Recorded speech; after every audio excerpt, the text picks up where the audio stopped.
An Introduction to Constitutional Law, 100 plus Supreme Court Cases Everyone Should Know by Randy Barnett and Josh Blackman.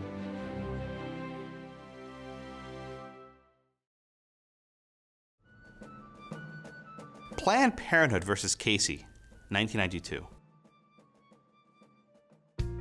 Roe v. Wade was decided in 1973. At the time, abortion laws were not nearly as politically divisive as they are today.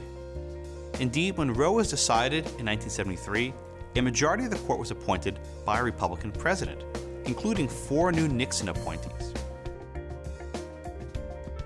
In Roe, the Supreme Court attempted to resolve the nationwide debate over abortion.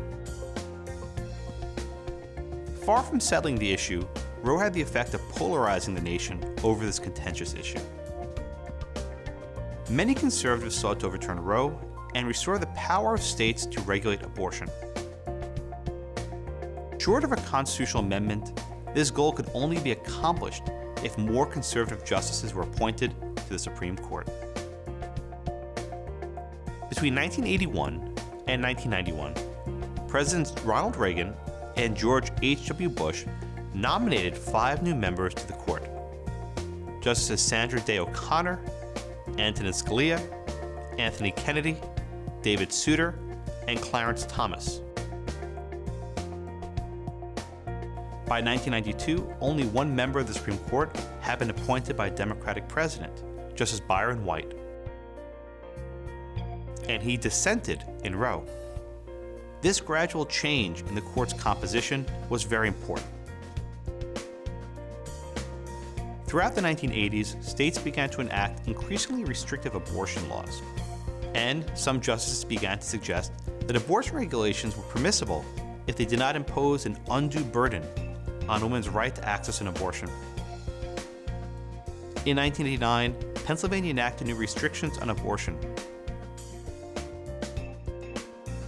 The most controversial provision required, with certain exceptions, married women to notify their husbands before obtaining an abortion. 5 of these laws were challenged in Planned Parenthood versus Casey. Pennsylvania argued that its laws did not impose an undue burden on the right to abortion and should be upheld. In our view, the accommodations of the woman's right and the state's legitimate interest in the unborn child is best served, short of overruling Roe, by employing the undue burden standard for reviewing state abortion regulations. During oral argument, Justice Scalia mocked the undue burden standard. How do I go about determining whether it's an undue burden or not? What law books do I look to? The Solicitor General of the United States argued that the court should only review abortion laws with rational basis scrutiny. I think the rational basis standard would in fact allow considerable leeway to the states if it saw fit. Under that traditional analysis, there must in fact be a rational connection with a legitimate state interest, and the state cannot proceed in an arbitrary and capricious fashion, in my view. However, Planned Parenthood argued that upholding Pennsylvania's laws under a more lenient standard of review would amount to overruling Roe. To adopt a lesser standard, to abandon strict scrutiny for a less protective standard such as the undue burden test or the rational relationship test would be the same as overruling Roe. During oral argument, Justice Kennedy seemed uncomfortable with that all-or-nothing approach. If you're going to argue that Roe can survive only in its most rigid formulation, that's an election you can make as counsel. I'm suggesting to you that that's not the only logical possibility in this case. After Casey was argued, a 5-vote block emerged to overrule Roe in its entirety. Chief Justice Rehnquist and Justices White, Scalia, Kennedy, and Thomas would have upheld all of Pennsylvania's laws. In dissent were Justices Blackman, Stevens, O'Connor, and Souter. All 4 dissenting justices were appointed by a Republican president. However, that vote would not last. In one of the more famous compromises in Supreme Court history, Justice Kennedy switched sides.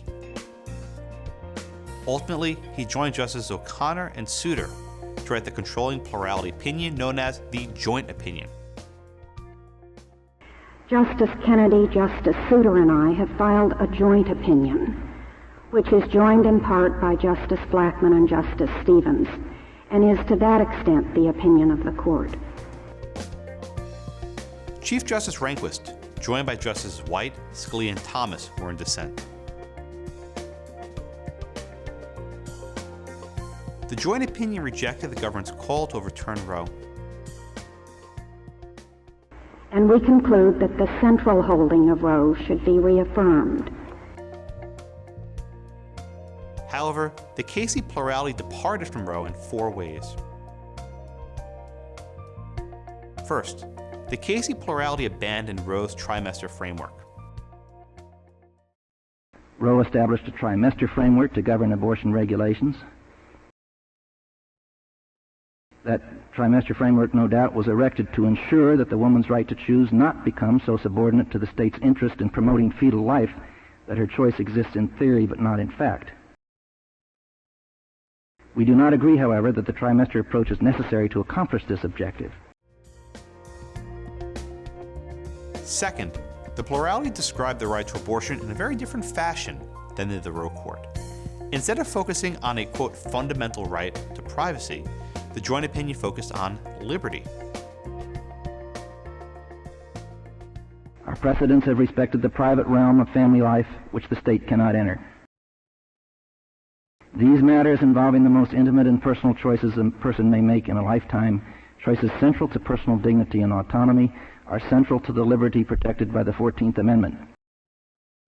At the heart of liberty is the right to define one's own concept of existence, of meaning, of the universe, of the mystery of human life. These considerations begin our analysis of the woman's interest in terminating her pregnancy, but cannot end it. For the liberty at stake is in a sense unique to the human condition and so unique to the law. Third, the Casey plurality found that The state has legitimate interest from the outset of pregnancy in protecting the health of the mother and the life of the fetus that may become a child. Roe held that the state only has an interest in protecting fetal life after the point of viability, that is, in the 3rd trimester. However, under the joint opinion, the state had an interest in protecting fetal life throughout all 9 months. Study guide. When is a fetus viable? Will the standard change as neonatal care improves? Fourth, the Casey plurality abandoned Roe's application of strict scrutiny to protect the fundamental right to abortion. Instead, the joint opinion adopted the undue burden framework to protect liberty.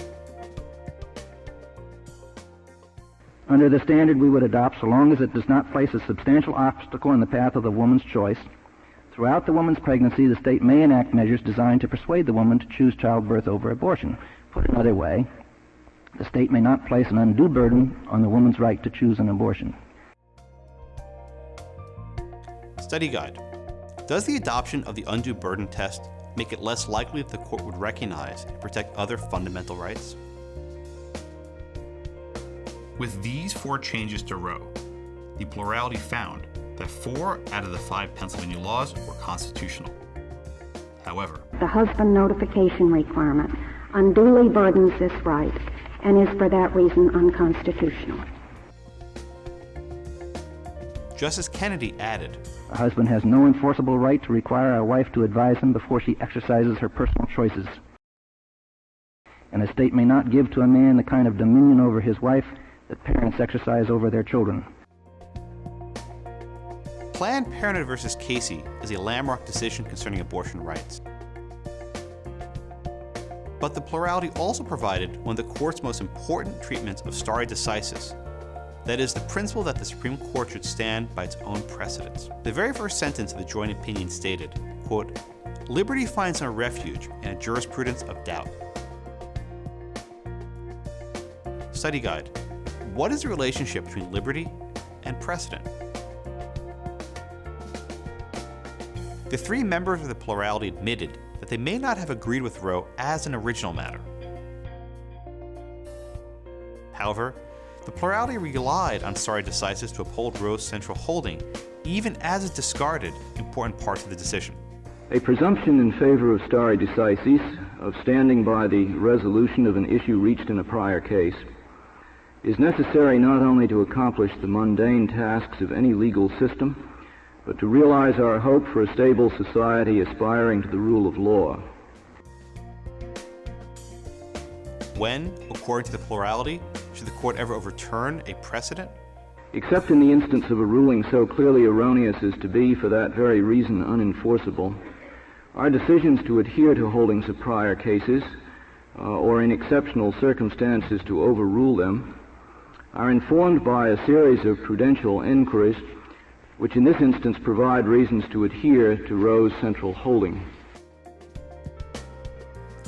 The plurality then listed several factors that favor standing by precedent. In particular, whether a ruling has proven to be unworkable in practice or has induced people to rely upon it. Despite the controversy it has produced, the decision has not proven unworkable in practice. It has undoubtedly engendered reliance in countless people who have organized intimate relationships and made choices that define their views of themselves and their places in society in the 2 decades since it was handed down. Study Guide.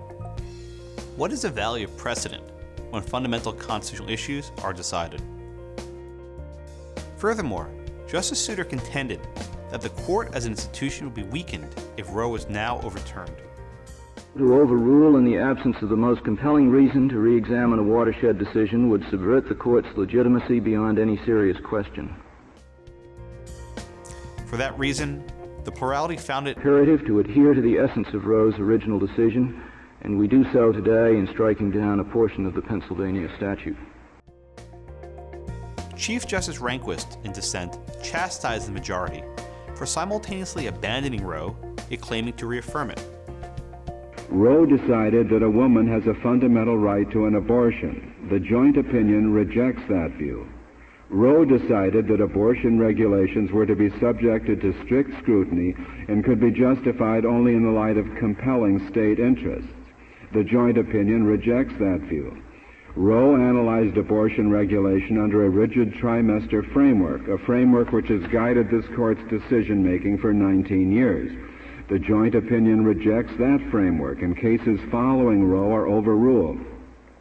The analysis in Roe is replaced by what is called the undue burden test, which does not command a majority of this court even today. This is surely not stare decisis as we have known it up till now. Justice Scalia, in dissent, framed the issue far more bluntly.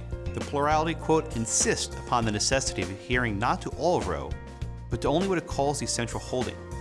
It seems to me that stare decisis ought to be applied even to the doctrine of stare decisis, and I confess never to have heard of this new keep what you want and throw away the rest version.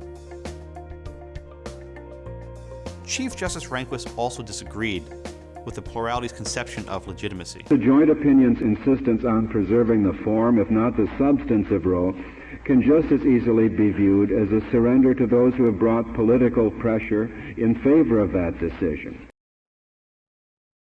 Once the court starts looking to the currents of public opinion regarding a particular judgment, it enters truly a bottomless pit from which there is simply no extracting itself. In the end, the right to have an abortion survived, but the ruling of Roe v. Wade was substantially modified. In later cases, a majority of the Supreme Court would embrace the undue burden approach of the Casey plurality.